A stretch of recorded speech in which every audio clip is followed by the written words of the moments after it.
The sun is high, we're feeling good. In Miami where the spirit's understood. With Bobby Finn's talk leading the crew. We're gonna show you what these Dolphins do. Fins up high, the crowd's roaring loud. In the city with the blue and aqua proud. Finn stanzas here with the play-by-play. We're getting ready, it's game day. Are you ready for some football? Miami Dolphins standing tall. Are you ready for some football? Showtime at the Hard Rock, y'all. From the tailgate to the field of green with the best fans you ever seen. Bobby's got the scoop, hot off the press. In Miami, we roar to impress. Play your stats and pregame chat. Good afternoon, good morning. I don't even know where I am right now because I was just in the middle of cursing Finn Sammy and Finn's TV because he actually came on the show because he couldn't deal with the blasphemy, and instead of just clicking out, he ended the show for us. And because Bobby hasn't shown me how to schedule things, he just showed me how to produce, I had to figure out how to add us. So guys, we're on Facebook, we're on YouTube, and we're on Twitter. Instagram and Twitch isn't working right now, but I apologize for that. If you want to watch the other part of the show, go watch the first 9 minutes because we're not going to repeat ourselves, except that we're brought to you by Caneswear. We talked about the Miami Hurricanes briefly, and I also, Greg, briefly talked about what happened in the Jets game, which in theory, I could summarize the fact that it wasn't a very impressive win. It's a victory in itself because of the fact that it puts in the win column, but the Jets sort of gave the game away a little bit with all their penalties. So I'm now going to allow Eddie to also talk about the game and also what the fandom factor is. And Greg, you can jump in after. Look at what the fandom factor is in Carolina today. I know it's close to Miami, but at the same time, there seems to be a rejuvenated positivity that we're going to go into next week, and it's 2-3, and we're going to face the Chargers on Fan Club weekend, and this game is a gimme. So, Eddie, go for it. I'll start with the fans real quick. I think the Dolphins have great fans. They're just not in the Miami area. I think we're all over except in Miami. That's just my thought, because that's why half our tickets usually go to the other team, because people buy the ticket in Miami to make money and sell them. But that's just that part.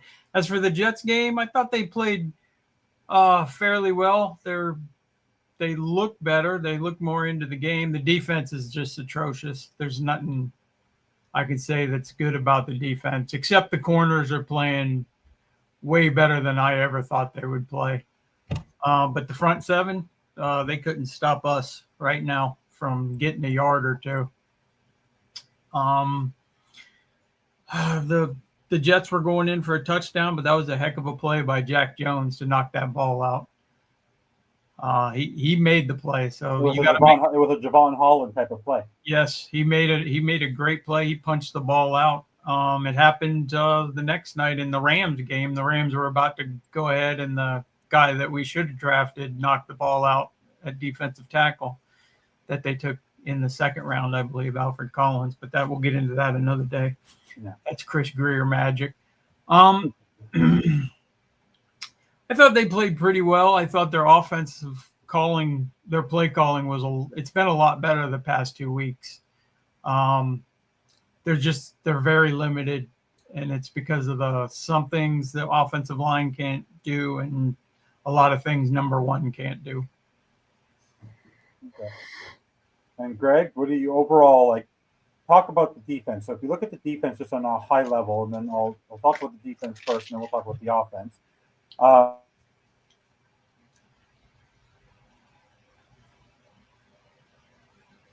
right, Evan just froze on us. Okay? Oh, there we go. You're back a little bit, but darker. I don't know what just happened. My computer just went bananas. I'm not. I think Sammy is cursing the show today with what he just did. Oh, he texted me. He said he's sabotaging your show. Yeah, no, he did. I don't know what. I didn't touch anything, and my computer went bananas. The defense last week was. By the way, this is actually Bobby's fault for not being here, so shame on him. Just love you, Bobby. Guess he could fix this stuff much faster than I can. The defense last week, and I had this perspective. I did a couple shows. I did it with Dahl, on Tuesday, and I talked about it, and I talked about the fact that the defense, Jordan Brooks had 18 tackles, 15 solo. Gerard Dobson had almost 12 tackles. Rasul Douglas had a bunch of tackles. Jack Jones had a bunch of tackles. But then you look at what Sealer had, Kenneth Grant had nothing, Chubb, Phillips. When the linebackers are getting that many tackles, that means that your defensive line sucks right now. When the corners are getting these tackles, it means that they're coming on a blitz, or they're basically having to tackle where there's a pat beyond the line of scrimmage. And it's like right now, when your leading tacklers are the second level and third level of your defense, that tells you you have a significant problem on your defense. So just take a moment, and then Eddie, you can follow. Why is the defensive line having such a significantly difficult time? And am I right in saying that if the linebacker and the corners are getting more tackles than the D line and the edge rushers, it's a serious problem on our hands? Well, it is because of the type of defense that Miami plays. All right. Go back to Zach Thomas. Zach Thomas was a lead leader in tackles, for any number of years, right? That was because the defense was designed for him not to get blocked and for him to make tackles all over the field, all right, and especially close to the line of scrimmage. This defense is completely different. It's not designed for that, all right? Miami is giving up a ton of yards, and the reason the linebackers are making tackles is because the defensive line is getting blocked. Running backs are running basically beyond the line of scrimmage, and the tackles are being made downfield. I mean, even against the Jets had 400 plus yards of total offense. All right. That's not a good offense, but they, against Miami, they gained a lot of yards, except for turnovers and penalties and things like that. That's the only reason why Miami's, was pretty much in this game, in my opinion. But yes, that's what's happening. Secondary players are making tackles because Miami allows them to catch the ball in front of them to make a tackle. All right. That's why when you look at stats, you kind of have to look at context. I mean, I think I saw where Brooks might be one of the leading tacklers in the league this year. Number one. All right. But there's a reason why. It's because, everybody else is in front of him is getting blocked, and he's not making impact plays. He's making tackles downfield. All right. And your linebackers shouldn't be making tackles 5, 6, 7, 8 yards past the line of scrimmage. They're supposed to be making tackles at or near the line of scrimmage. That's the point. So, yeah, there's not a whole lot of good in this front six right now on this defense. Sealer doesn't have a running mate at defensive tackle. The defensive tackles are getting dominated outside of him. Offensive lines are focusing on Sealer, making sure that he stays blocked. And Chop Robinson has been basically a no-show this year. He's one of the worst defensive, edges in the league right now. And Chop and Phillips are still coming off of major injuries. They're still not 100% right. So the biggest disappointment so far this year to me has been that front six, front seven on defense. We thought they'd be much better, but they're not. Eddie, what are your thoughts on how the defense is performing so far, like in terms of what you saw in the Jets game and the fact that the linebacker core and of Dotson and Brooks and then Douglas and Jones were having to be tackle machines on them, remember? The front seven can't do anything right now. Brooks is leading the league. Dotson is set second in tackles, which your linebackers always pretty much going to lead your team in tackles, and they should. But they should be making plays at the line of scrimmage or behind the line of scrimmage. But that defensive line is not allowing them to come free and make a tackle. They're not doing a bad job. The two mid linebackers are not doing a bad job. Coverage, that's a different story. I ain't talking about that. But running, it's up to Sealer, who's getting double teamed a lot, and whoever's next to him to take the guards and the center and occupy them so the linebackers can shoot gaps or be in the gap and stop the run. and they can't get there. I'm not blaming the linebackers. The linebackers and the two corners are making the, oh, thank God we just saved a touchdown tackles 10 yards down the field. So it hurt that they didn't sign a veteran defensive tackle to go with Sealer. Benito Jones is not that guy. He really misses Calais Campbell and Christian Wilkins. You couldn't. Chris Greer's problem was he didn't add a defensive tackle that's good enough until a rookie defensive tackle can play well. It takes, for some reason, rookie or defensive tackles, it takes them a couple of years just to be good. It took Christian Wilkins, who everybody thought was a bust, till his third year to play well. And they're just not. Isn't Braden Fisk for the Rams at defensive tackle and versus Yes. rusher? Well, we liked Braden Fisk last year. Like that was that was one of Bobby's top guys, and like he was a rookie last year, and he was a dog on defense. I loved him, and I loved Jared Verse, but we couldn't get Jared Verse because he got picked right before we picked. I think that's who we were going to get. Yeah, we could have taken. Well, we could have taken. We could have taken Fisk. We took Chop. We could have taken Fisk. Have this problem. We've got a lot of we could have taken on that team. God, look at the draft. I'm telling you, just this week, the fact that guys, let's just talk about this on defense. We signed. This is so Dolphins, right? Finally, they cut ties with Cam Smith to then go get Cedric Wilson, who they knew just had surgery. Yep. Can't play for at least 2 weeks. Why? Because he knows the offense. Yeah, so does River Craycraft, and he's not hurt. I know. Like, I don't understand what they do. It's very interesting on what they're doing there. Like, they finally now they gave up and maybe they thought. By the way, isn't it ironic that Tyreek got injured and then they tried to shove with it? They tried to sneak this under the radar, like oh, we're not going to know it that you just blew a second round pick again. Like what? So like Cam Smith, like unbelievable. Like when you guys weren't on the show, when they took him, like we were all like dead silent. Bobby left the room. But Bobby was so angry that he left the room. So, hey, but Bobby wanted Darnell Washington, who would end up going in like 95th with the Steelers, who's now nothing. So you never know, right? You can like a player as much as you want, but at the same time, but overall, this defense right now is like really, it doesn't matter. I honestly believe, remember we were all worried about, and Greg, you and I have talked about this, how the secondary is so critical. But right now, the secondary is doing better than I thought they would. The linebackers are doing everything a bit better for the talent that they have.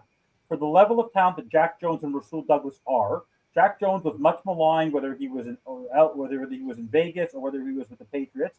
Or you look at Rasul Douglas, one of the worst-rated corners in football last year with Buffalo, and then you have Minka's doing what he can, but there's not much he can do there. Ashton Davis does what he can, but the linebackers are the linebackers, but the D-line is absolutely destroying the ability of this offense to get off the field because when it's third down, if you have less than a couple yards, if you're third and 1, 3rd and 2, you're not getting off the field because that D-line can't stop a Colt.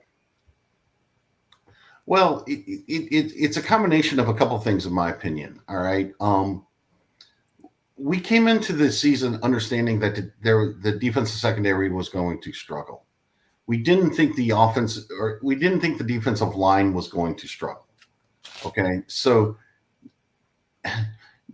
the key to playing a good defense in today's NFL and basically today's football is you can't allow the offense to be two-dimensional. You want to shut down something. You'd be good against the pass or good against the run, right? Because if you're good against one, then you can compensate for the other. Right now, it's almost a pick your poison type situation on Miami's defense. They're not stopping the run really well, and they're not stopping the pass. Okay, and when you're not in these, down and distance situations on defense to where you can start dialing up certain things and be a little bit more exotic, because essentially teams are always in second and mid or third and short. They're not third and long. They're not second and 10. And if they are second and 10, they're able to get 5-6 yards on second down to make it third and mid. So it's just a hard way to play defense. Part of that, in my opinion, is Anthony Weaver. Part of that is on the players. All right. One of the other things that we haven't really talked about is, our edge players, Chubb, Phillips, Chop, they're not getting blocked by offensive tackles for the most part. They're getting dominated by like tight ends and running backs. All right. You can't have that happen, essentially, at that level. You need your edge players to basically dominate. Now watch Miami. Okay, watch defenses against Miami's offense. Our edge players have basically been, their edge players, the defensive edge players, basically been running roughshod over our tight ends and running backs, and that gives them an advantage because of that. Ours are not taking advantage of that. Eddie, what are your thoughts? Oh, he's absolutely 100% correct. The only one that seems to do his job out there, they don't play him a ton on defense right now, is Judon. He's the only one not getting dominated he's actually setting an edge and putting some pressure when he's in. Chop, what a fall off from last year. I did not expect that. They said he's been injured a little bit, but who hasn't on this team? Yeah. I don't know. I just Phillips coming off 2 injuries. Chubb missed the whole year. I know everybody's pretty much new to the defense. I know everybody's trying to run around and make the play that they shouldn't do. Sometimes you just have to do your job, and they don't look like they're doing it to me. Yeah. Let's just talk on the offensive side of the football. I just might as well bring it up now because they just announced it and tied to it. They have announced the inactives for the game. So Zeke Biggers hasn't started a game. I don't think he would make a difference on that defense, but maybe they should try something different. Storm Duck, obviously, we know is injured. Cedric Wilson, we know about that. It was just signed. Quinn Ewers, obviously, emergency quarterback. And but the surprising one, before we get into it, is Jalen Wright. No notice of injury. He wasn't on the injury report. So that means Jeff Wilson is playing, is on the roster. But what is going on before we talk about the offense and everything with Tyreek Hill? What do you guys think has gone on with Jalen Wright? Like, Jalen Wright we moved up to get Jalen Wright in the 3rd round, gave up a pick for this past season. He seemed okay last year, and then he started off injured, and now they're not giving him a sniff. Like, what do you think is going on that all of a sudden Ollie Gordon, who they're not even still giving the ball enough to, I believe, which we'll talk about, why do you think Jalen Wright is now like persona non grata with the Miami Dolphins? Greg? Yeah, I think something happened toward the end of last year where basically, soured the coaching staff on him. I'll say it that way. We might not know what it is. He might not just be working hard enough on the offseason or in practice or, studying. I mean, it could be a number of different things. But for them to basically give all of that assignment to Ollie Gordon in his first year, and then Jeff Wilson is basically a security blanket. All right, he knows the offense inside and out. He's not going to hurt you running the ball, and he's not going to hurt you in pass protection. He's just not going to make many plays. All right, so if you're in a crunch and you need a running back, he knows the plays. He's going to execute the plays to the best of his ability. He's just not very good. All right, but he's at least reliable from that standpoint.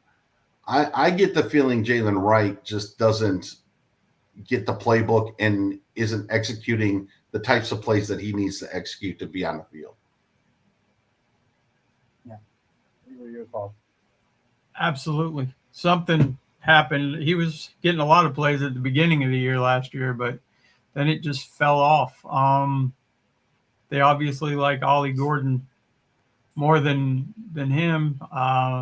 Could be a number of things. He might not be able to block or pick up his assignments. There's more to being a running back than just running the ball or catching passes. I swear, anybody we trade up for, you can just pretty much write them off.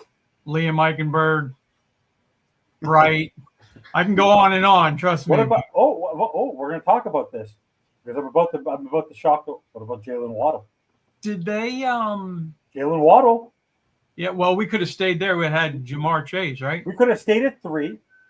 Then we moved up to 12, which I think Brett and Greg, you agreed. Stay at 12. You had the extra pick. Then you gave up another pick to go back up to 6. Yeah, and they didn't have to do that. By the way, at 6, Greg, at that point, I know if I had a choice, Jalen Waddle, Penei Sewell, I'm taking Penei Sewell. He was a much better overall over Waddle. Waddle was coming off. You know what's interesting about Waddle, guys? You know what he was coming off injury. He was coming off of an injury. Yeah. Well, that's why we picked him. Come on, guys. We love the injured players. But Jalen Wright, I think people have been rumored that he's going to be traded, and I have a feeling he will be traded. I think Ollie Gordon has taken his spot. I think I don't think I think it was just a waste of another pick. Poor guy, I thought had the ability to do something, but now Jeff Wilson's on today's roster, but he's not.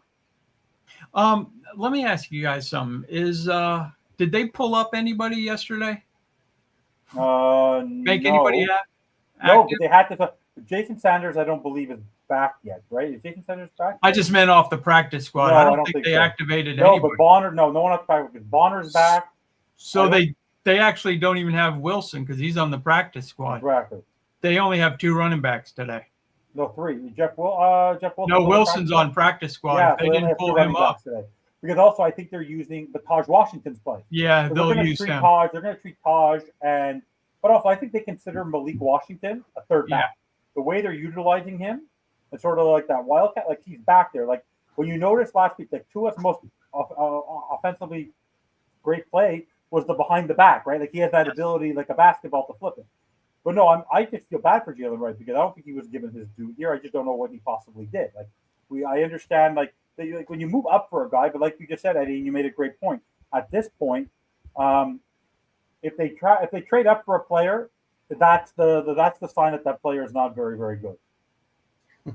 So they may not be very, very good. So let's talk about the Tyreek Hill injury. So in that game, I happened to notice something, Greg, and tell me, and Eddie, if you disagree. I think the moment Tyreek Hill left the game, the offense wasn't the same.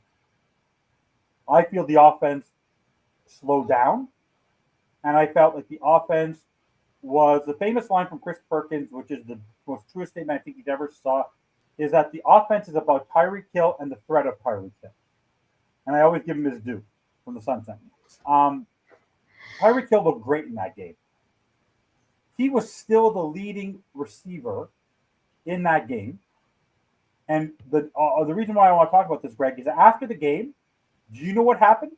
There's a famous person who I know pretty well. You might know who he is, Greg, who said that if a certain player gets this many touches in a game, you're giving the other team a chance to win. If you happen to notice, there were 29 rushes last game.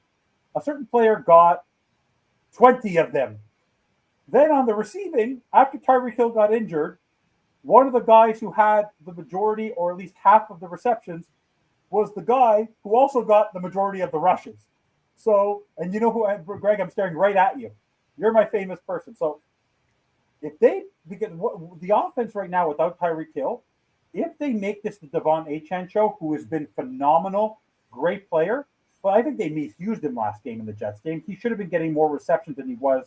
The fact that he was still going up the middle. When they were killing the clock, Eddie, when they were killing the clock and he got the first 2 downs and they wasn't giving it to Ollie Gordon on all 3 to try to kill that clock, I think that was I think that was awful and unacceptable from Mike McDaniel. He called a good game, but Greg, like that offense, I feel is sputtering without Tyreek, and I really hope that they have to redo the way they conceptually run this offense this week because it has been really Tyreek Hill creating the motions, creating the chaos on the offense when it's worked. So what are your thoughts on the overall offense, how it looks? Look, Tyreek Hill's the best player on the offense. All right. It's very the offense is designed for A, to give him the ball, and B, for him to occupy so much of the defense's thought process and coverage and everything else like that to create holes for everybody else to get the ball. Okay. I mean, let's not beat around the bush here. That's what this offense is designed for. And when we've talked in the past about Achane getting touches and touches and touches, there's only so many touches in the game. And when Achane gets all of those touches, his stats look good. Everything looks really good. The offense suffers. When Tyreek Hill was the focus of the offense, and one of the reasons why he was having a good game against the Jets is because the Jets cornerbacks are basically man corners. All right. Hill basically loves man. All right. It's a lot harder for things to happen for him when it's zone and when he can get inside and out and, bracketed and things like that. Right. It also makes Tua's job harder. Okay. So now that he's out, in theory, all right, the defense and the coverage will be easier for Tua to read. Okay. One person's not getting all of the attention. It should be a more vanilla coverage, so on and so forth. The problem with that is you got significantly lesser players who are going to be taking his touches, which is going to limit the offense even more so. I mean, Todd Washington they're not Hill. Waddle's not Hill. I saw something where, Waddle's rookie year, he was the number one wide receiver and did all right. Well, somebody's going to catch the ball. That doesn't mean the offense is any good. All right. Even the worst offenses, there's 300 plus receptions. All right. Somebody's going to catch the ball. The difference in the NFL is who's catching it and who's making plays. And Miami lost their best playmaker. So it's going to affect their offense. Absolutely, it's going to affect their offense. And if they – it's so much so that even if the defense is probably going to start paying more attention to Achane, which is going to limit his touches in a way. So this is going to be very interesting. And this offense might look pretty good here the next couple of weeks. But once it's on film without Tyreek Hill, defenses will figure it out, and then it's just going to be getting tougher and tougher, in my opinion. Have your thoughts? Greg, I got a question for you. Do you think they should go to two backs, Achane and Gordon on the field at the same time now they don't have Hill? I don't think it would hurt. I don't think it would hurt. I'm a big proponent of especially at the skill position, getting my 5 best skills on the field and then figuring out how to use them. All right. And I would think Ollie Gordon would be a better addition to this offense with Achane than either of the Washingtons. I want to actually add to that point. I want to add to that point to Eddie. So I said this on the post-game show, and people were really happy with the way I said it. It was actually, I thought it was a really good take on my part. I actually thought about this, and it worked. I believe the Miami Dolphins have to take the money ball approach in baseball, which is they have to do things in the aggregate. So if you saw the movie Moneyball with Billy Bean, it's the fact that they couldn't replace Jason Giambi. So they meant to go get 3 players who could replace him, because in the end, your goal is to score points, and the points and the runs, and that leads to wins. So like Greg just said, and you asked a great point, Eddie, that's why I want to say it. I would personally put Ollie Gordon in the backfield, and I would spread Achane, Waddle, Washington, and Waller. I would spread out. I would do like 4 or 5 receiver sets and put Gordon in the backfield and treat Achane like a gadget play. Because if you try to focus on one, we're going to be in deep trouble. They're going to figure it out. They're going to target Achane. They are going to zero in on him if you put him in the backfield and you treat him the same way. And Tua has to go behind center. No more of this shotgun nonsense. So, Eddie, what are your thoughts on that? Yeah, I was. That's what I want. I didn't understand why they were. I know that's their designed offense, but he needs to go under center a lot more than he is, because when you're in shotgun, it's pretty much knowing what you're going to do. But that's why I was asking you, Greg. I think they should have Gordon, Achane, put Achane in motion a lot. And it doesn't mean you can't give him the ball still when he's coming back in motion. I hope Waller can get more involved, because I think he can be a big fill-in for – there's no fill-in for Hill. But at least that guy's going to catch the ball, and he can go up and catch the ball. So you can change your offense a little bit. There's nobody going to replace Hill. That's just like the Giants said with Malik Neighbors. We're not going to go out and make a trade because nobody can replace him. So you're going to have to do other things. And can they? I hope so, but I'm not sure on that. Yeah, and by keeping Gordon and HN on the field at the same time, you can line them both up in the backfield. You can motion them out. You can flex, and shift, one of them to a slot, and let HN expand HN's responsibilities a little bit in the passing game. Don't have him catch everything out of the backfield. Use him as a wide receiver. Use him as that gadget player. Right? Give the defense something else to take a look at now, and basically still have that running threat because you have Gordon in the backfield. See what the defenses do, see what personnel grouping they come in with, and see if you can't take advantage of it that way. There's different things that this can open up. I just still think it's going to be very limiting. The offense is not going to be as good. Yeah, out of the backfield, I was hoping, I'd rather have Achane down the field catching the pass. Out of the backfield, I'd rather have like Malik Washington because he's a good punt returner and he can make people miss back there. And think about it this way. If you go under center, all right, you could have Achane and Waller basically occupying the middle of the field, and you could have Washington and Waddle outside. Okay. Yes. And you still have the ability to run with Gordon. All right. It gives you options. Are they the best options? Probably not, but it gives you at least options. And it gives the defense something to think about and to worry about. So maybe we'll see some of that today. I'm hoping we will. But it's a short week. All right. They played Monday Night Football. They lost a day of preparation here. They're going to go on the road after a Monday Night Football. Carolina's not great, but they still got players that can hurt you. And your defense hasn't been playing all that great. So I would expect they got to score 27, 28 points again today to win. And by the way, the two corners on the Panthers are J.C. Horn, Joe Horn's kid, and I believe the other guy. They're good, decent corners, but they're inactive. They're Javian Sanders, tight end, cornerback Charles Smith-Wade, Chuba Hubbard, but I believe Chuba Hubbard's a big loss, but I believe they have another guy behind him who's actually decent. I think it's Dowdle. Yeah. Dowdle, yeah. Then they have linebacker Claude Cherius, defensive tackle Jaden Primity, and defensive tackle Tershawn Wharton. The biggest guy they're missing, who's actually injured, which was interesting that I saw a podcast that were talking about the face of their team. The guy who literally leads their team is Robert Hunt. Robert Hunt not being there kind of helps the Dolphins. He's actually the biggest person that could have basically affect the game. He would have an easy time with our defense. But overall, Bryce Young is Bryce Young. You don't know, he can move. And just because the Carolina Panthers aren't a very good football team, hate to break it to everybody, neither are the Miami Dolphins. But from the offensive side of the ball, I want to ask you both this opinion.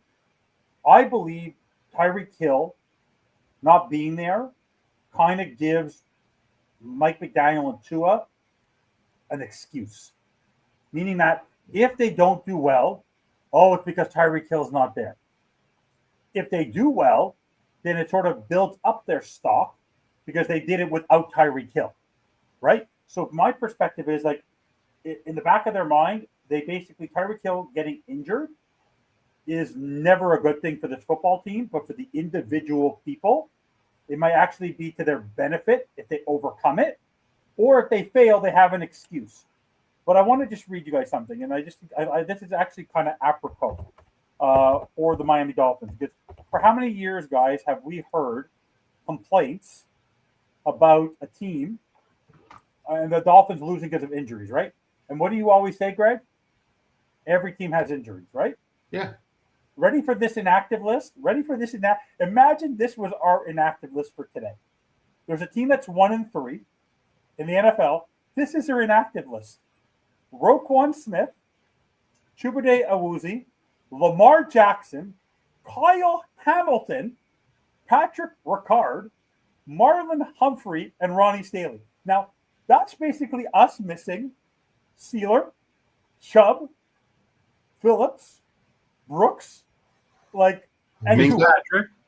Yeah. Fitzpatrick. Basically, we basically And are Tua. going on a team without Fitzpatrick, Brooks, Chubb, Sealer, Tua, and what's his name? And Brewer. Like, are you kidding me? Like, you're basically losing every star player. They sort of have an excuse on why they might stink today. Watch, Cooper Rush is somehow going to do something.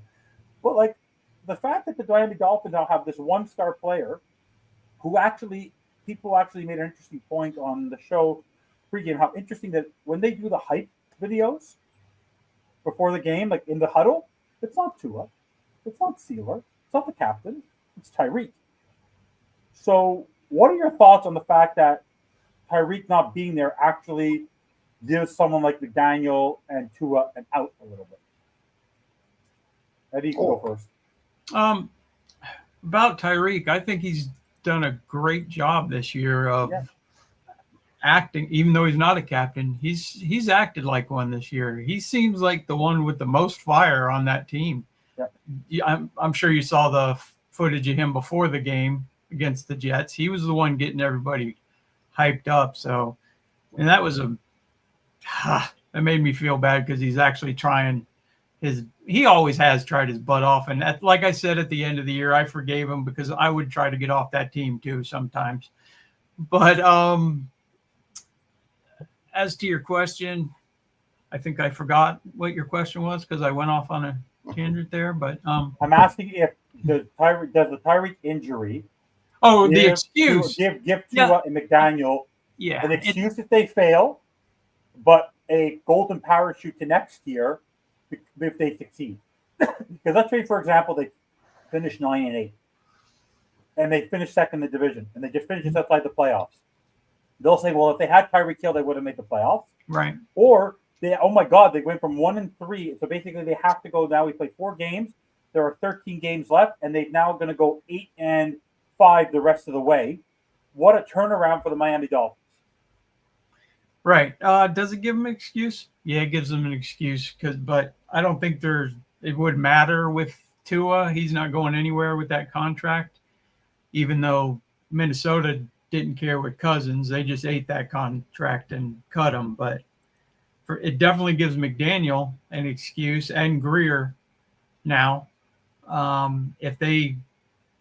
Even if they're 7-10, they can say, well, we didn't have Hill. We would have won a couple more games. So yes, it absolutely gives them an excuse. Greg, your thoughts? I told you a couple weeks back on a show that they're going to run it back next year regardless. And this is just another reason for them to do it. Too. I think they're going to run it back. And being without Tyreek Hill and, in a way gives them this year to experiment because Tyreek Hill probably wasn't going to be back in 26 anyway. I don't agree with that. Huh? I actually made a comment on Monday night on the postgame show. Tyreek was in the building on Friday. He was at team meeting. I'm convinced that on March 1st they're going to cut. On March 1st they're going to cut him so they don't have to pay him the $5 million, but a bonus. So he's not. But I have a feeling Tyreek is going to ask to be back. If they are successful this year in coming back and at least finishing 9-8 or 8-9, they're going to actually say, Tyreek, we're going to give you an incentive. He doesn't want to go anywhere because he has the court cases. His kids are there. Don't be surprised if next September you're starting number 1 wide receiver with an incentive-laden contract that can get him up to $20-25 million based on performance incentives, but he has a base salary of $5 million, $10 million. Is Tyreek Hill. Because if Tyreek Hill is willing to come back here for $10 million, I guarantee with incentive-laden contract, the Dolphins will bring him back. They like the star power. They will bring him back. It very well could be, but I do think that they're going to run it back regardless, and this gives them another excuse to do that. There's 13 games left, and you can say we're doing it without our best player on offense. All right, and if we have just this much success, throughout the rest of the season, yeah, they'll run it back, and fans will be mad and everything else, but they'll still go to games and they'll still shell out money, and nothing really big is going to change. Nothing's going to be different. Let's put it that way, and that's going to be a shame. Greg, sorry, Eddie. Absolutely. I think they'll run it back next year. I just don't see him getting rid of Ross. Ross getting rid of Greer. It's not going to happen. And even if you made your decision to get rid of Tua, and you're not going to be able to do that next year because of the contract, you're not going to saddle another coach with him at this point. I think him and McDaniel, either rise in the ship or sink with it, regardless. And if Tua's going to be back another year, I think McDaniel's going to be back another year. My thought is this offense that McDaniel has built is not built for Tua.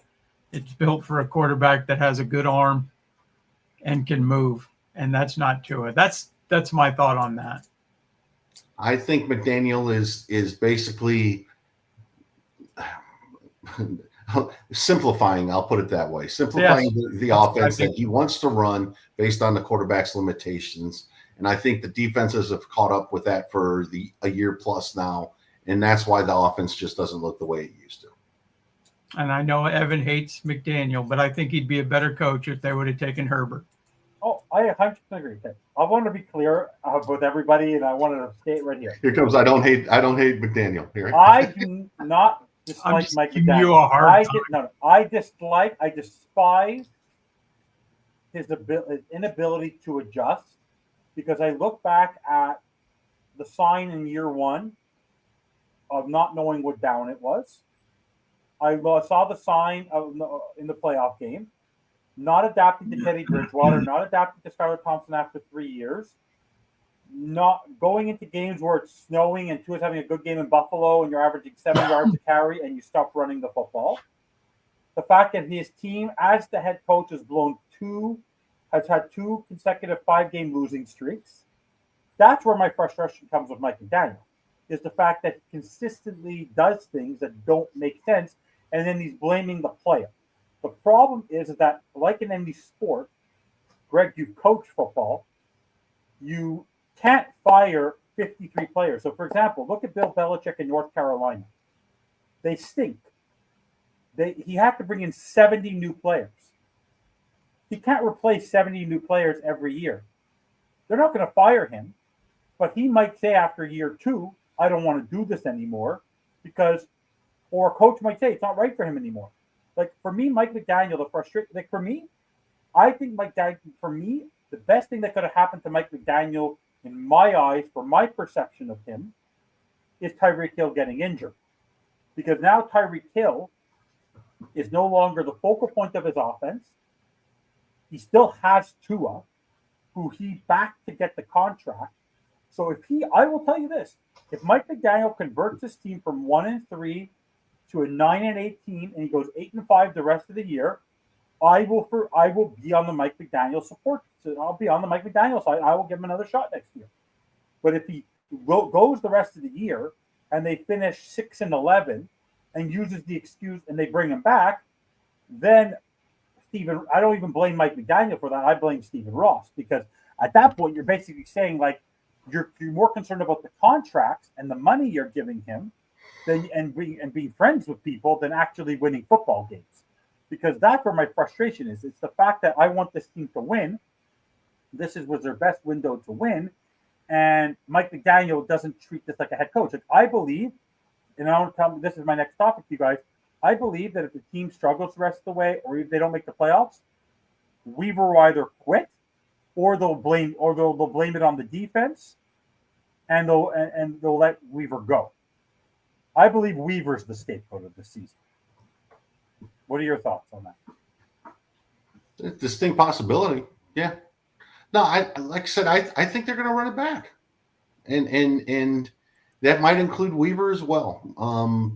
And he'll say that he'll need the defensive tackles to grow up a year. That the cornerbacks played better than what he thought. And things like that. So, yeah, I don't know. I'm not real positive right now. Let's put it that way. Yeah. But the thing is, I think right now, Dolphin fans, Eddie, truly just believe that win games. They don't care how. They don't care if they look good. But I don't think they should really – are people being naive to think that if you beat the Panthers today and you beat the Jets like you did on Monday, that all of a sudden you have this easy ability to go next week and beat the Chargers. Yes, the Chargers are missing Joe Alt and they're missing two players on their offensive line that are stout players, but at the same time, it's still Jim Harbaugh and it's still a very good football team. So, are people being naive about the fact that winning is cures all? Yeah, I don't even know if they're going to win today, and that's just my thought. Because if Carolina plays like they did against Atlanta, the Dolphins will be in trouble. Because Miami can't stop anybody right now. If now, say they do win and they do beat the Chargers, I'll have some hope. Right now, I'm in the I don't know what this team is going to do mode. I'm not naive. I don't think they're very good at all right now. Well, look, I say this all the time. If you beat bad teams in the NFL, you're going to be around 500 because you play more bad teams than good teams. All right, and Tua is not a bad quarterback. We can say he's not a great quarterback, but he's not a bad quarterback, and he's going to be playing a lot of bad quarterbacks. All right, you have it when you're better at quarterback, you have a chance to win the game. All right, will Miami win most of these games? I don't know. All right, I got big issues with this. Herbert last week against the Giants. All right, played a 1:00 game. Coming from the West Coast to play the East Coast on a 1:00 game, that's usually tough for West Coast teams. They got to do that against Miami. All right. The Giants pressured them like 60% of the passes. Okay. They didn't do anything exotic to pressure them. They just beat up the O-line. Is Miami going to be able to do that? If they can, they got a shot. All right. There's enough bad left on this schedule to make it look respectable. I'll say it that way. All right. Make the whole season look respectable. But that doesn't mean that they're any closer to winning a Super Bowl. Yeah. And that's the goal here. Let's not forget the goal is not that. just to make the playoffs, right? Right. I mean, they're still not a great team. They're still what? 7th, 8th, 9th, maybe 10th in the AFC? That's not going to get you anywhere. And by the way, the AFC, the NFL this year, there aren't that many good teams. Like there's a lot of teams struggling. Like Kansas City came out of nowhere, but they almost like last week against the Ravens. But the Ravens are so maligned right now. But then you have the Ravens who are faltering. You have a lot of 1-3 teams. Like you go from having the J.J. McCarthy show to him getting injured. Now Carson Wentz, and right now Dylan Gabriel, and that staunch defense in Cleveland is in London right now, and they're winning against the Vikings. Like, no, if you're not great at quarterback, if you have the ability to keep the game close, it gives you the chance to win football games, and that's basically what it is right now. And the problem is when you're playing a good quarterback with that style of offense or with that style of play, you're most likely going to lose because the team with the better quarterback at the end of the game usually makes the more plays. And last year Kansas City basically was what 11-0 or 12-0 in one-score games because Patrick Mahomes. Let's not get it. They weren't great, but Patrick Mahomes makes them really good and really competitive at the end of games. So it is what it is. Yeah. But yeah, this game this week against Carolina, there's no giving here. There's nothing that says that the Dolphins should win this game. All right. Last I looked, it was a 1-point spread. Half the prognosticators. A lot of people think the Panthers can win this football game. Yeah. So let me ask you this, Greg: if they lose this football game to the Carolina Panthers, does that change the narrative for Tua and McDaniel today? Like, I understand they might want to lose. They might lose to a Chargers team. Yeah. They might lose to a Bills. But if you lose to the Panthers today, like if they lose to the Panthers today and they're 1-4, is this like does that change the mentality of Stephen Ross at all? Or is the Tyreek Hill excuse going to pop right up? I think the Tyreek Hill excuse is going to pop right up. It's a short week on the road. Look, even in the best circumstances, even good teams, short week on the road. All right. It's a tough time. It's tough to win in this league. All right. Carolina's not great, but they got enough playmakers and they got enough ability to basically make the game close and competitive. And you, like I said, short week after you have your best player gets hurt, short week on the road. This isn't a gimme. There's nothing. There's nothing about this game that makes you feel good. The spread, 1 point. All right. Carolina got dismantled by New England last week. Dismantled. But they and New dismantled England the Falcons, sucks. and they shut out the Falcons. Yes. And New England sucks. Okay. I mean, it just there's no telling what's going to happen here tonight. All right. I have no faith whatsoever in the Dolphins getting a win today. Same here. Yes. Same here. Carolina does things against the weakness of of Miami. All right. And they can run the ball up the middle. All right. Robert Hunt not being there is a big thing. Chuba Hubbard not being there is a big thing. Okay.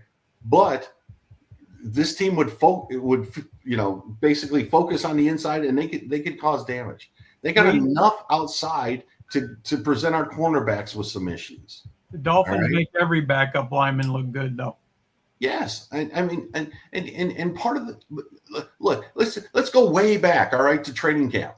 All right, Grant and our young defensive tackles looked pretty good in training camp because they were playing against our guards who weren't great, and two, when they were playing in the preseason games, they were playing against backups. All right, when the season started, they're playing up against grown-ass men. Yep. All right, these are probably the best offensive linemen that they've played against in their entire career. And right now they're getting dominated. All right, let's call it like it is. Phillips and Grant are getting dominated on the offensive by offensive linemen. All right, and when that happens, that just creates a big ass hole in the middle of your defense. And teams are taking advantage of it now. Even last week, all right, the Jets had 400 total yards, almost 200 yards of rushing. That's not going to change. And you can argue that Carolina's got a better offensive line even without Hunt. So, I mean, this entire season is up in the air because of this. You have no idea what you're going to get one week or the next. By the way, speaking of the offensive line, do you know they can't use the excuse anymore? Because remember how we all talked? The trench play matters, but at the same time, the running game is not having trouble running. Our pass protection is a problem, but our running protection, they can't get yards, and Ollie Gordon get yards. Tua's been hit a total of 3 times in the last 2 games. Herbert has been hit like 30. So Tua has a clean pocket. Tua's excuse for not making plays within the pocket is instead of having happy feet. But at the same time, he's not getting hit. And I guess he's getting the ball out quickly sometimes, but at the same time, sometimes he's not. So as much as we criticize Larry Borum and we criticize, people didn't even realize last game, Cole Strange was on that line. He played well. Like I remember, like no offense, Patrick Paul has played extremely well. The left side is not a problem right now. I don't know. Savane is learning. He's a rookie. Patrick Paul's been good. I don't want to hear about the offensive line causing problems for Tua. Tua's biggest problem is Tua. Tua's biggest problem is not using Achane in the right spot and not using Ollie Gordon when it matters. Like last game, the ball should have been given to Ollie Gordon 3 times in a row. The first 2 times the ball was given with a couple minutes left when we had to kill the clock was given to Devon Achane in the trenches. What are we doing exactly? Like, I'm actually convinced, Eddie, and I want you to respond to this. My fear with Devon Achane, with Mike McDaniel today, is he might get this kid killed. In football terms, injured. Because all he does is give the ball to him up the middle. And I go, no. Check it down, slant, do whatever you want. Make him a receiver. Give him I don't care today. Stop throwing him up the middle. If you have 20 touches of rushing, it should be split or a little more to Ollie. I don't want to see Achane leading the rushing attack. He's not the leader of the rushing attack. He's the leader of your offense right now, but he's not the leader of your rushing attack. Do you feel that way because he's smaller? Small because he's not. Yes, he's smaller, and he's. If you look at how he scored 3 of his touchdowns this year, when you give him space Yes. to run the ball, he can break tackles, and he can make. And he's a dangerous player. He's the Tyreek Hill type of dangerous in open space. If you're having him go run into a pile of made up of 2,000-pound men, he's not breaking through. He's not Fletcher from the Hurricanes. He's not Ollie Gordon. He's not Derrick Henry. The guy's he's like Darren Sproles size. Like, you can't expect that guy to break the middle. We didn't that doesn't work that way. Yeah, my comparison of him is kind of to like James Cook, who's not very big either. But I agree. They use him a little much. They need to split carries. I understand that being a rookie offensive back is a little tougher than people realize. It's like I said earlier, it's a little harder to. It's more than running the ball. You got to block, and I think at the very beginning, Ollie was missing some key blocks. But if you're having Achane block, he's a small guy to be trying to pick up blitzes. So I'd rather have Ollie at 225 pick up somebody. At least he can hold his own. So I think that'll come with time. I just think that he's their best player, and they go to the well a little too often with him. And if, God forbid, something happened to him, they're in deep crap. So, yes, I think they should use him out, especially out in space, a lot more than they do, and not up the middle all the time to close out a game. Right? No, absolutely. It's a look. Defensive coordinators want, if Achane's going to touch the ball in the running game, they want him to run inside. He's just not as effective running the ball inside as he is running the ball outside. So if they're going to focus on keeping him inside or keeping the running game inside, then let's give it to a running back who can do it a little bit better. That's all I'm saying. All right. I still want Achane on the field. I still want him to occupy defensive thoughts. Let's put it that way. But he doesn't need to be. I mean, look, you're going to run 60 some odd plays today. All right. He doesn't need to touch the ball on a third of them. Okay. And he probably will. But that's going to limit what the overall offense is going to be today. And, in my opinion, you got to come into this game thinking you need to score 4 touchdowns. So how are you going to do that to win? So I was going to do the predictions of the game for each game, but Eddie, I know you probably want to drop out in a little bit. So let's do the keys of the game, and then we'll run through the NFL. And then for predictions for the game, I want to talk quickly about the 49er Rams game, and then we'll do our predictions for the Dolphins and the Panthers. Overall, what, Eddie, are your keys to the game for the Miami Dolphins to pick up a victory? First, stop the freaking run. If they don't stop the run, they're going to get picked apart again by Bryce Young. Tua Jr. will pick them apart. He's an accurate quarterback, and if they can run, play action, I don't know who they have at receiver. I don't think their receivers are great. Well, McMillan, right? They have McMillan. Tate McMillan is a guy I wanted in the draft. Like, if I would have had the pick, I would have taken Warren or McMillan, but McMillan was taken early. I don't know about Leggett, if he's any good or what he balances the attack. McMillan will get a lot of their offense. Like, they're going to have Rasul Douglas probably like dead set on continuing it. But they have to realize that's who they put. Jack Jones is not the guy. Our cornerback one is Rasul Douglas. Absolutely. So key is to stop the run, then run the ball on them. Don't get away from the run if it's working. If it's working, use it until it stops. Use some play action. And my other key is no stupid plays by Tua. Right? I agree with all three of the things Eddie said. I'm going to give a couple more. All right. I think Weaver needs to get out of his comfort zone. And I think he needs to bring pressure packages. All right. Not only to stop the run, but also to pressure the quarterback. All right. Let's make Bryce Young make bad decisions. All right. And let's capitalize on that. And two, I hope McDaniel does not get pass happy in this game. All right. He needs to figure out that they need to put the ball on the ground. I would like to see 30 plus runs today. Let's win ugly. Let's win boring. All right. Let's get ball control. Tyreek Hill being gone is a huge loss. And let's not make it worse by trying to figure out ways of, throwing the ball 35, 40 times and to lesser players. Get the ball to your better players. And if that means limiting the passing game, let's limit the passing game. But let's bring some heat. Let's bring some packages. Let's go. Run blitzes, pass blitzes. Trust your secondary a little bit more to make a play. Let's try to win that way.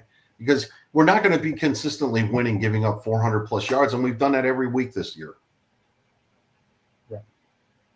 So Eddie, if you want to, I think you want to bow out. So you want to give your prediction for the game. So they'll let you give you. We can actually do the prediction for the Dolphins now. Like we can do it across the board. Then we'll just go over the NFL and then any final thoughts. So what is your prediction for today's game between the Dolphins and the Panthers? 24-21 Panthers. Wow, you don't believe the Dolphins can pull it off today? I have a feeling they're going to get upset on a short week. Okay. All right. Greg? I don't think the Dolphins score that many. I think they're going to score 17-ish points. And the question is will Carolina score more than that? I'm going to go 2017 Carolina. I just think the Miami's in a difficult spot. They lost their best player. They're on the road, and they had a short week. I mean, a short week on the road is tough anyway, and now they're doing it without their best player. There's a lot to overcome this week. And I know Carolina's not very good, but I don't think the Dolphins are very good either. Now, the only thing that can save them is who's going to look. I'll go back to another key of the game, okay? Which quarterback is going to commit more turnovers? All right? Tua and Bryce will both throw interceptions. Which defense will catch them? Which defense will recover the fumble after they get hit? Let's see what happens. But I think it's going to be a low-scoring game. So my keys to the game before I give the score is, yes, I'll do different than tough one. We have to get an interception for the first time today. Like there actually has to be a physical concept that we can actually get the ball away from their defenders. We have to have a turnover. The special teams have to continue to give the Dolphins extremely good yardage on the offensive side of the ball, and at the same time on the defensive side of the ball, because Jake Bailey is a completely different punter than he was 2 previous years. He 2 amazing punts last week. Estridge and Washington have been great. So special teams have to be key. They have to continue to be as strong as they've been. You have to get a key turnover in the middle of a game like we did last week. And overall, the number one key to the game, I'm thinking, has to be. Thought of it, and I'm just trying to get a little bit of a blank on it. But essentially, win. Like basically, you have to steal their lunch money, and you have to basically be the physical team that you're not. Like they actually have to impose the run of Ollie Gordon on them, and they have to. I want, in essence, today to win. I'm not worried about Waddle. I want Gordon in the backfield, Achane as a gadget player, and Waller in the red zone. If those 3 things happen and they utilize those 3 weapons, Waddle will be sprinkled in here and there, but they have to play hard-nosed physical football and smart football and utilize the skilled players where they need to be skilled. Like Tua, throw the ball 50-50 to Waller. If you throw it high, he will get there. He's not Tyreek Hill. He's not Jalen Waddle. He's not Malik or Taj Washington. Just throw it up there. If he has one hand, he will bring it down. He's been on a bunch of shows this week. He was on with Ocho and with Shannon Sharp this week. The guy's confident. He's excited.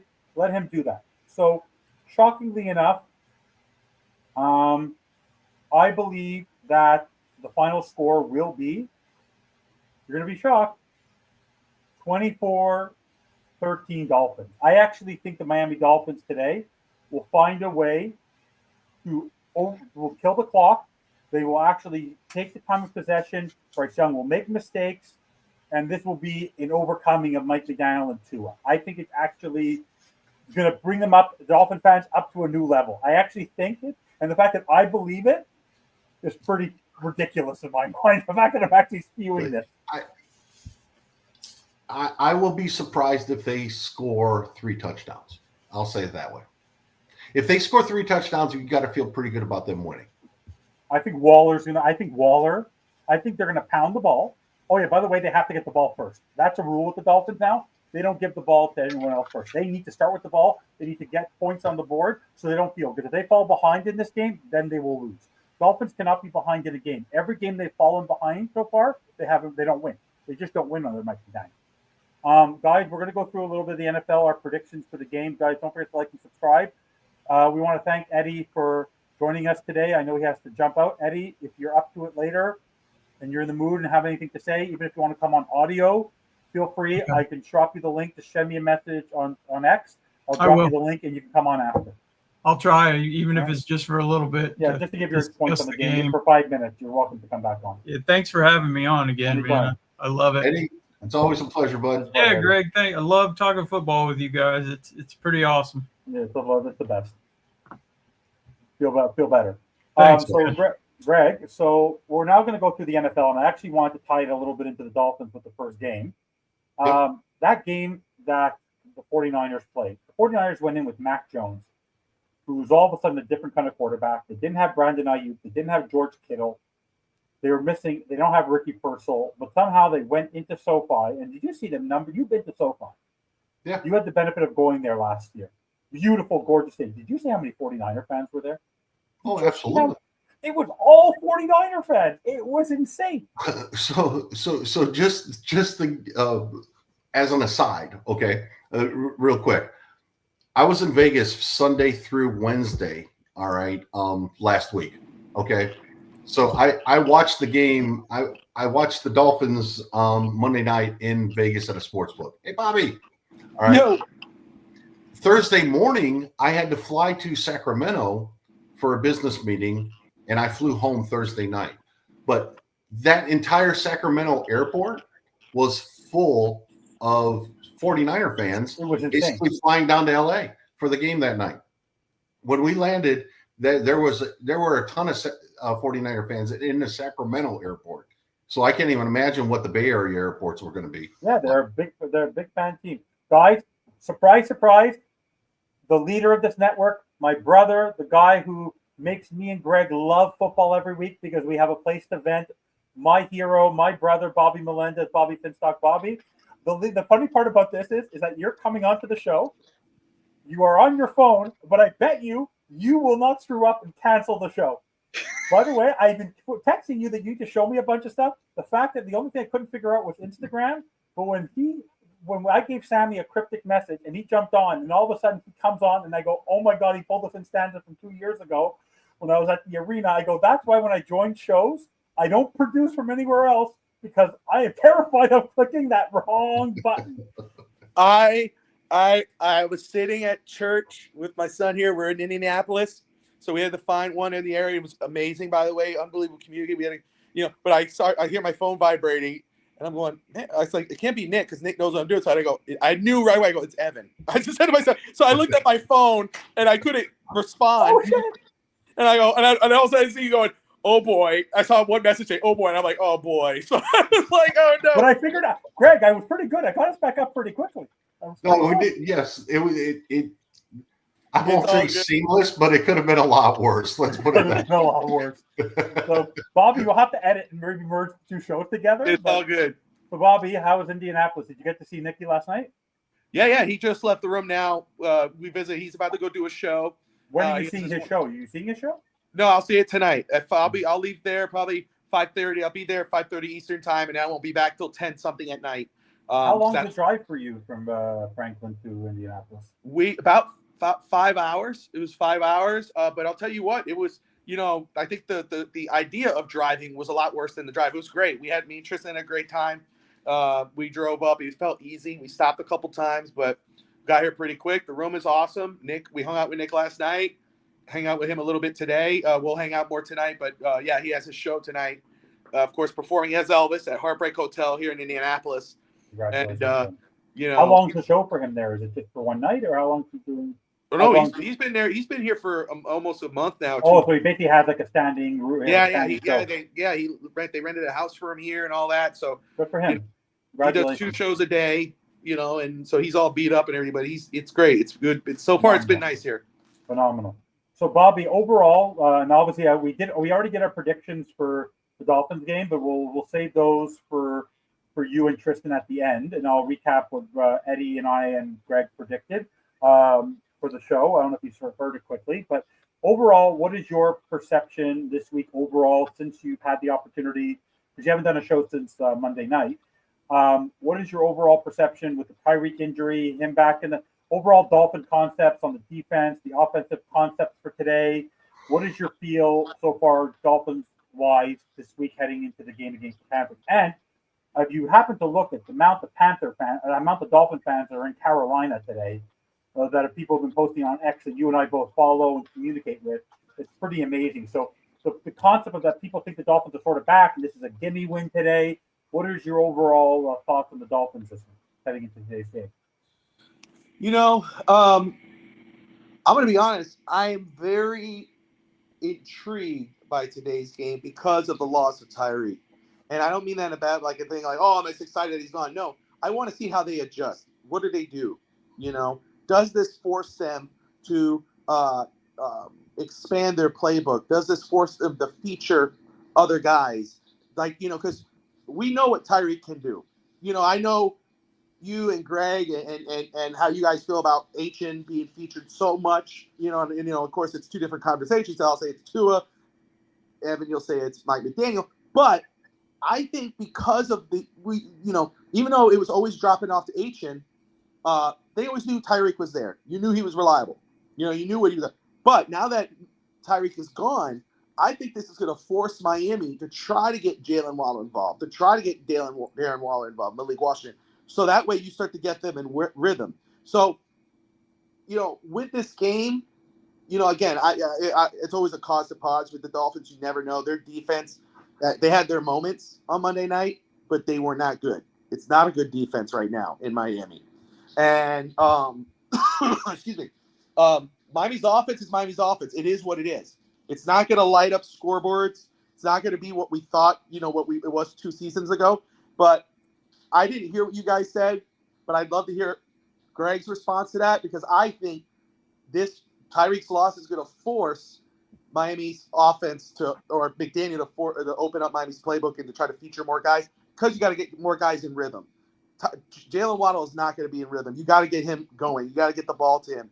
Get him kind of fired up. Get Malik Washington more involved. Darren Waller, and that's kind of where I am. So I'm not nervous with the game. I think Miami could win this game, but again, I'm not sleeping on Carolina at all because of Miami's defense. But I feel good with it, and I'm intrigued with how Miami's going to roll without Tyreek. Well, Greg and I both had the perception of you can't make Waddle be Hill.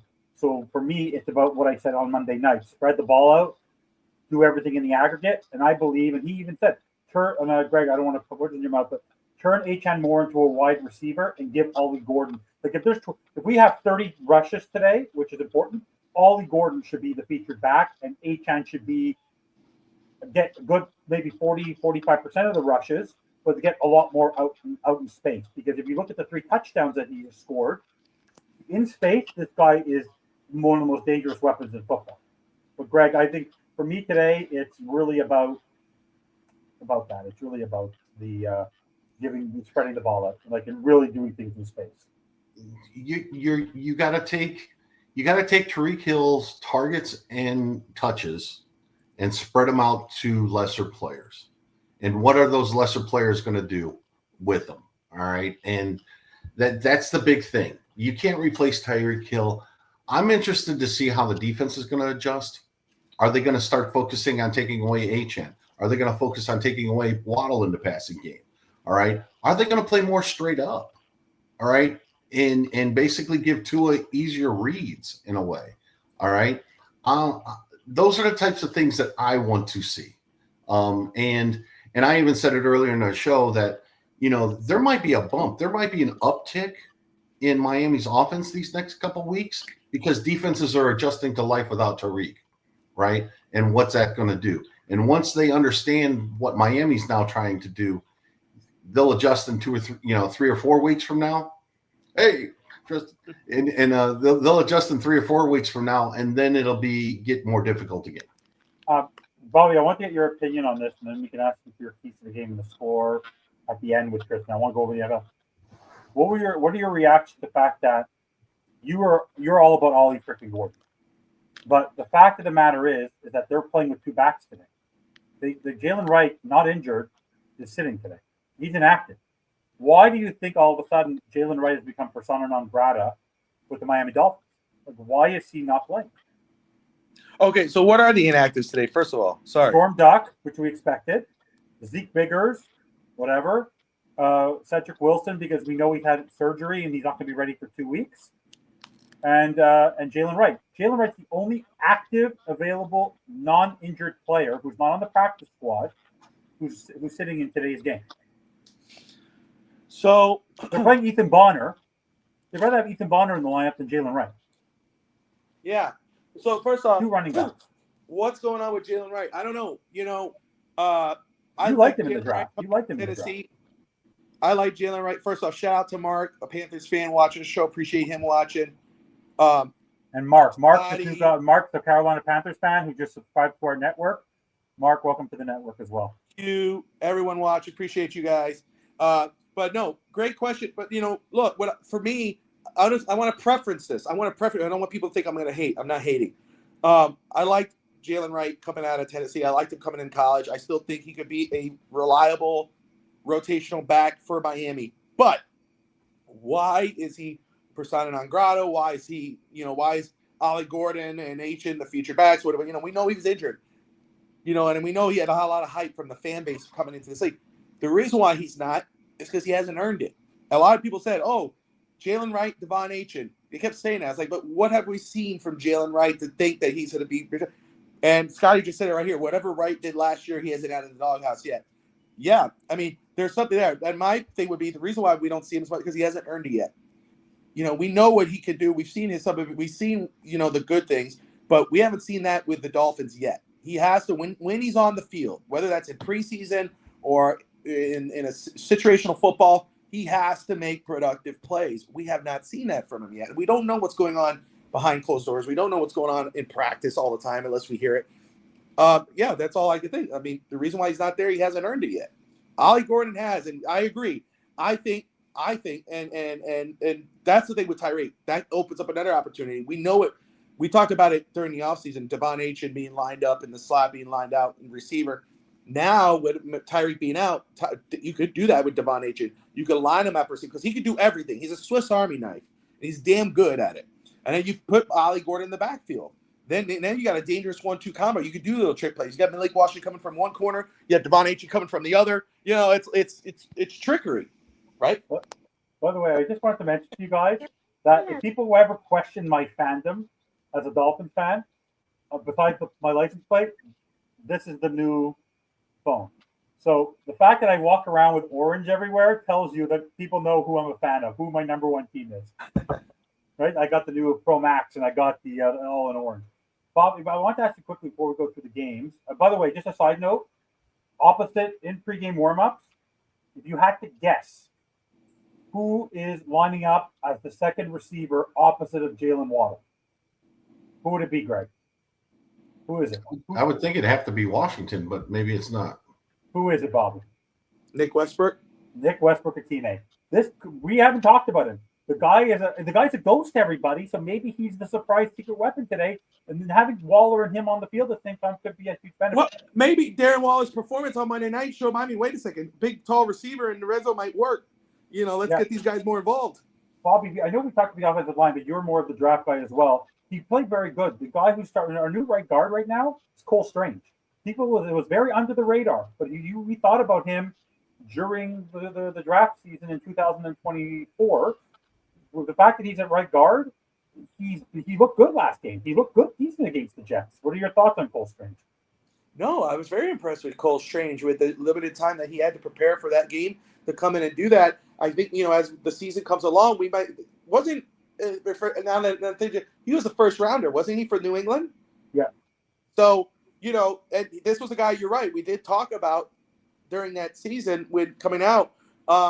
I was very impressed. That just tells you the type of player that he is, that he can come in such a short amount of time and make a difference. I think as the season goes along, we might get to see him grow and become a stronger starter for Miami. And hey, Miami might be able to extend him, and we got ourselves the right guard of the future.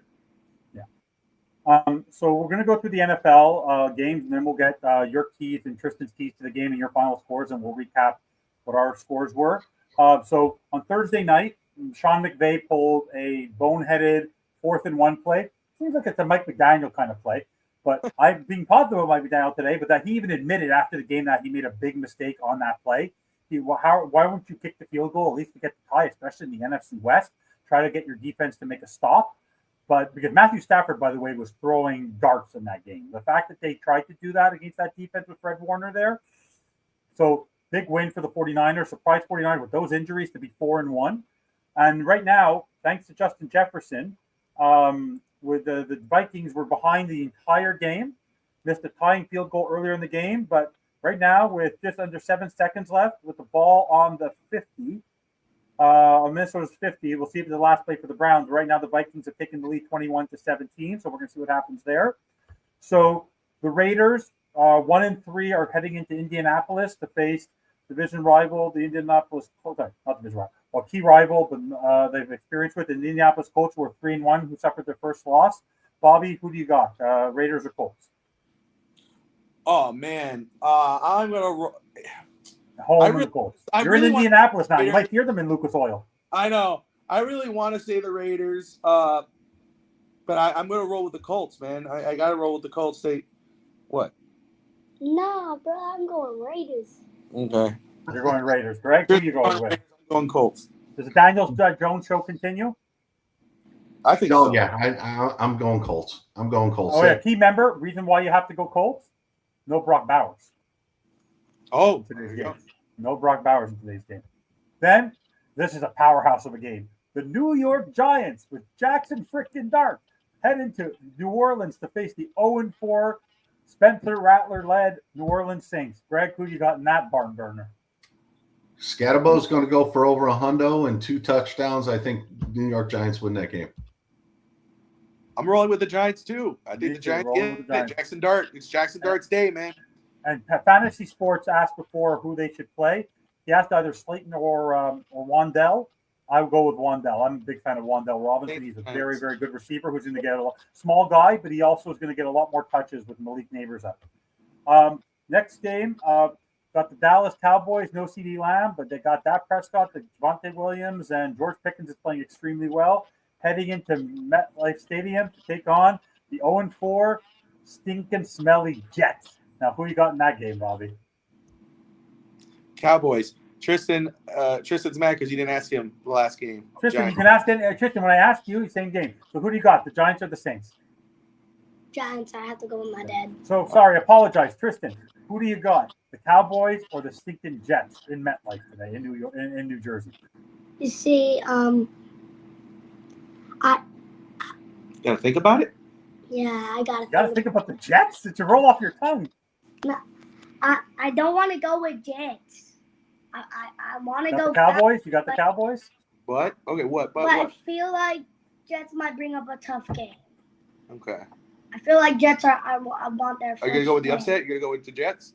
You can say it. No, I'm not. I'm going Cowboys. Oh, But all that. if the Bobby, who you got? Well, Jets win, if the great. Jets win, Not gonna be This surprised. is the most, by the way, Bobby, in all my years of doing podcasting, this is one of the most theoretical thought processes. I've never seen someone actually consider the Jets winning a football game on this network, unless you're Russell Wilson. think about it this way: the Jets are favored. I know. Yeah. The They Jets are are favored. they're a 1.5 favorite at home. There you go. You're not really. All right. Look. My brain tells me the Jets are going to win this game, but I can't make that pick, so No, I I'm can't picking make the that pick at all. Cowboys. Cowboys for me too. Bobby? I said Cowboys. I You got got Cowboys? Okay. This is a great game because both teams are, I think, even for their records, one is struggling at 500 so far, hit or miss. Bo Nix is having a couple of moments this year. The Denver Broncos and Sean Payton go into face the Eagles with a very upset A.J. Brown. A team that seems a little dysfunctional for a team that's undefeated in the NFL, but they seem to win every football game, whether they're behind or not. Going into Philadelphia to face the Philadelphia Eagles. Greg, who you got in that game? Broncos, Eagles. All right, I'm going to pick an upset here. I'm going to say I have not been impressed with the Eagles so far this year, and I think that the defense of the Broncos is going to give them enough fits to where the Broncos are going to win this game. Tristan, Broncos at Eagles. Who you got? you see, I'm sorry, Saquon Barkley, but the Broncos are going to win. Sorry, Saquon. Uh-oh. I'm going to bet the Broncos now. I got a 40. Bobby, who you got? Man, you were just saying something about what you said about the Broncos earlier, and that's the thing. I really do want to say the Broncos, but I'm going to have to roll with the Eagles on this one. I think they play angry. I think they play to win. Me too. I believe I think that there's too much dysfunction, and I think there's going to be a little bit of a blow up in Philly today. I think I can see the Bluebirds coming out. So I believe that the upset will happen today, and the Broncos will pick up the victory. Now, the next game, you got the Texans against the Ravens in Baltimore. But Bobby, you probably didn't see this, but I'm going to read it over before you and Tristan make your picks. Dolphins like to complain about injuries. We like to complain about injuries, but ready for this. The inactives for the Ravens today are inside linebacker Roquan Smith, cornerback Chobe Awuzie, quarterback Lamar Jackson, strong safety Kyle Hamilton, fullback Patrick Ricard, cornerback Mylan Humphrey, tackle Ronnie Staley. Do the Texans go into Baltimore and beat the Ravens with a defense that is basically, Bobby and Tristan? I said this, me and Greg said this earlier. That's like missing Rasul Douglas, Minka Fitzpatrick, Jordan Brooks, Zach Sealer, Bradley Chubb, and Ollie Gordon. That's what you're missing today. Imagine you and Tua. That's basically what they're missing with their 7 or 8 players that they're missing on offense, in the offense and defense today. So Ravens or Texans? Texans. Bobby? What do the Ravens have that the Dolphins don't? Who? Derek freaking Henry, who kills. There you go. It's Derrick Henry's day. Going with the Ravens. Right? I agree with Bobby. Derrick Henry going to have a big day. I think he'll have a my big day. fantasy team. I think he'll have a big day, but I think still the Texans will pick up the victory. I'm staying with my boy Tristan. Next game, we got the Cam Ward and Titans, who also very much look very disorganized, going home to face Kyler Murray, Marvin Harrison, who's struggling, and Calais Campbell-led Arizona Cardinals. Greg, who you got in that game? Arizona. I think Arizona big. Tristan?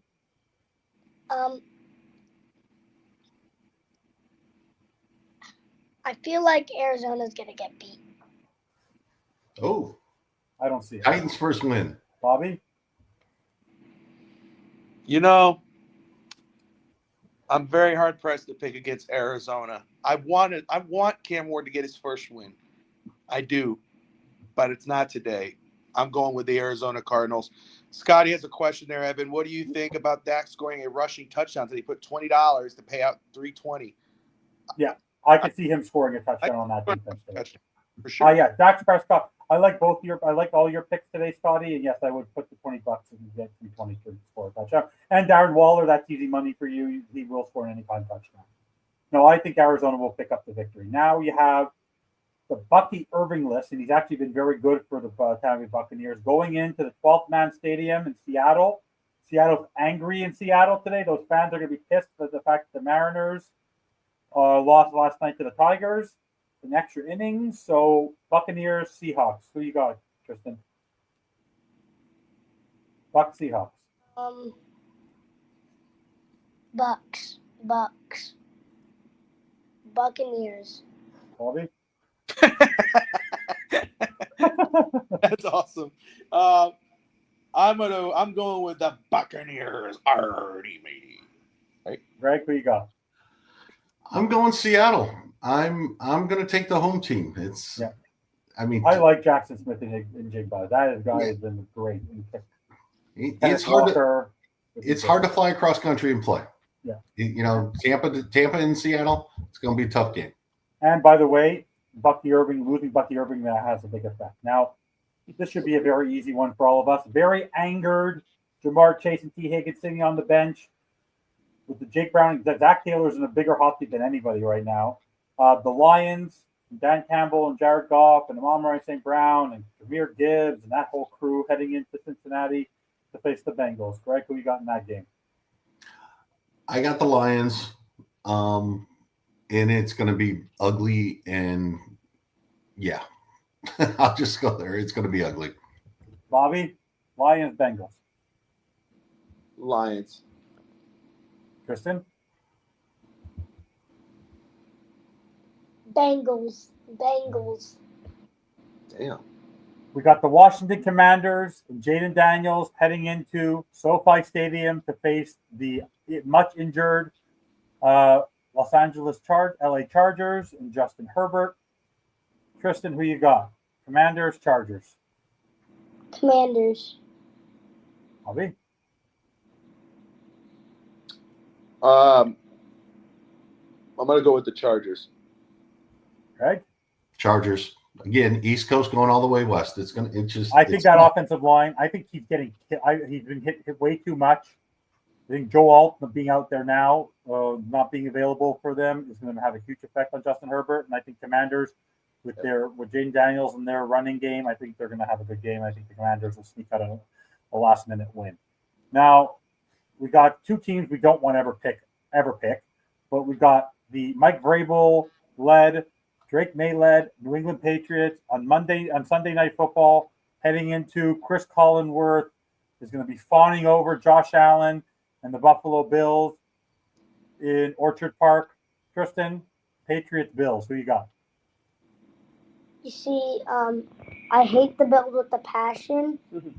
I hate the Patriots with the passion, but I have to pull up the Patriots making the upset. Wow. I'm going with the Patriots. I think the Patriots upset the Buffalo Bills on Sunday Night Football. I'm going with the Patriots. Bobby, you're raising a smart son to hate both of those teams, so nice job there. Buffalo's going to kill them. Buffalo's going to destroy them. Buffalo's going to destroy them. I agree with you, Greg. They're going to destroy them. Yes, I agree. That's been the highlight of my show. My adopted son, Tristan, beautiful boy. He is great. He is great. Bobby Jr. is phenomenal. Final game, Chiefs, who are 2-2, head into Duval, and the 3-1, surprisingly, Jacksonville Jaguars. Tristan, who you got? Chiefs, Jaguars on Monday Night Football. Did you say 3-1 Jaguars? Yeah. 2-0 at home. You see, I'm sorry, Chiefs, but the Jaguars are going to eat you up. How? Bobby? So, Okay. You look like your mother when you did that. It got me nervous. You did the slow turn. I went, oh crap. I don't know, dude. I feel iffy about the Chiefs this year. This is Monday night, but is this Monday night in Jacksonville in Duval. Oh, is it Duval? It's in Duval. I said Duval. I'm going Jacksonville, man. I just have a feeling about the Chiefs this year. I don't know. I'm going Jags. Greg? I hate to be this person, but yeah, I'm going Jags as well. I think they're better than what people think. And right now the Chiefs just don't scare anybody. I can't take that. I can't take Liam Cohen for anything. I cannot. I can't touch him with a 10-foot. Hey, right?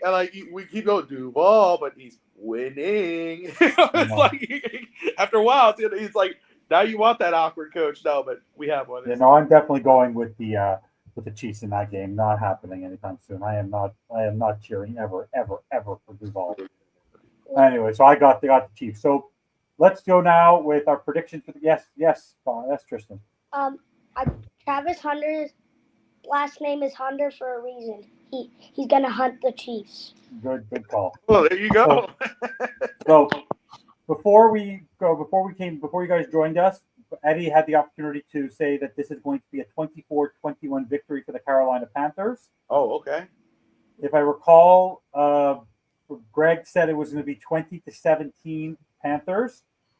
And yours truly, Mr. Negativity, Mr. I don't believe in the Dolphins at all, predicted a score that's going to upset Scotty so much that I predicted that the Miami Dolphins will win 24-13. Thank you. So, shockingly, Mr. Negativity is becoming positive today.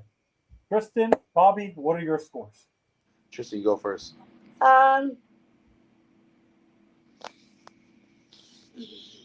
You see, I'm going 24-37 Dolphins. Oh my gosh! Wow, that's a big score. Good for you. The Dolphins putting up 37 points. Pop the champagne tomorrow. Oh my! Well, Greg, on post game, if they pop 37, oh my God, Tristan has to come on and do a victory dance. No, I said during the show that the Dolphins need to score 3 touchdowns at least. If they score 3 touchdowns, they win. I'm not sure they're going to be able to. Bobby? I have it. I'm close to what Mark says. I can't find any fault, or my eyebrows do not raise when we're listening to Greg and Eddie's predictions. I understand it. I get it. Miami gives nobody any reason for confidence. I know what we saw on Monday night, but it was the Jets. I still worry about that defense. I get it. But I believe Miami could get it done today, and I'm closer to Mark's score. I'm 27-21 Miami. So basically, there are more Dolphin fans on this network than there are Panther fans. But ironically, if you go look at the prognosticators, a lot of people are saying, want to know what? Carolina can win this game. But I personally think that they have too many injuries. Like the injury factor will play a role. And I think that what are your keys to victory, though, Bobby? Like, what do the Dolphins need to do, though, to produce that 27 points in your mind? Dude. For me, keys to victory for the Dolphins. Scotty, I want to hear yours too. What are your 3 keys to victory? Ray also. I'm going to say my first one, obviously. Well, I don't know how popular it's going to be, but I'm going to say it, especially because you got to get it going, especially when you lose it. Run the ball. Run the ball. With Ollie Gordon, run the ball. Get that moving.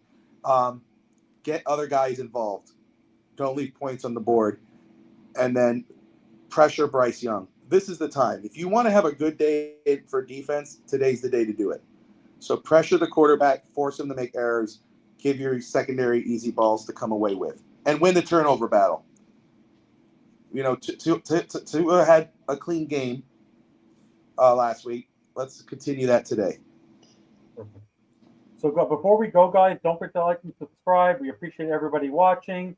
We have almost 100 people. Sorry for the in and out of what happened today. This will not happen in post-game show because we have basically fired Fins TV. Only Eddie will be leading Fins TV Plus from now on.